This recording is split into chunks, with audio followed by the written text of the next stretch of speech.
African হলুদ মাল্টা চাষে বাণিজ্যিক সফলতা মিলেছে চাঁপাইনবাবগঞ্জে। অন্যান্য মাল্টা যখন শেষ হয় তখনই বাজারে পাওয়া যাবে সুস্বাদু এই মাল্টা। ফলন আশানুরূপ হওয়ায় চাষিদের আগ্রহ বাড়ছে বলে জানান কৃষি কর্মকর্তারা। মাল্টার ভারে নুয়ে পড়েছে ডাল।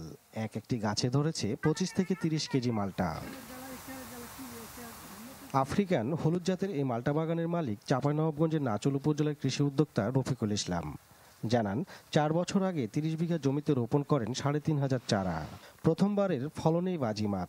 এরই মধ্যে বিক্রি করেছেন 4,000 টাকা মন দরে।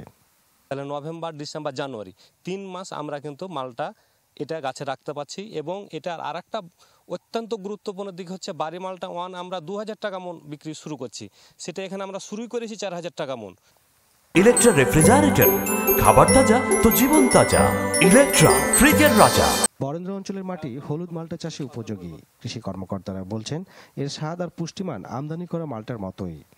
এই বাগানটি আমাদের অবজারভেশনে রয়েছে কয়েক বছর থেকে। আমরা সেরকম কোনো খারাপ রোগবালাই বা পোকামাকড়ের প্রাদুর্ভাব এখানে দেখিনি। এদিকে আমদানি নির্ভরতা কমাতে বাণিজ্যিকভাবে জাতটির চাষ সম্প্রসারণের উদ্যোগ নেওয়া হচ্ছে বলে জানায় কৃষি সম্প্রসারণ অধিদপ্তর। আমরা এটি চেষ্টা করব যে এই জাতটাকে দ্রুত যদি আমরা সম্প্রসারণ করতে পারি, তাহলে দেশের যে মালটার যে চাহিদা রয়েছে একটু সিংহভাগ আমরা পূরণ করতে সক্ষম হব। রেড ভ্যারাইটির আফ্রিকান হলুদ এই মালটা বাজারে পাওয়া যাবে আগামী জানুয়ারি মাস পর্যন্ত। আনোয়ার হোসেন, চ্যানেল 24, চাঁপাইনবাবগঞ্জ।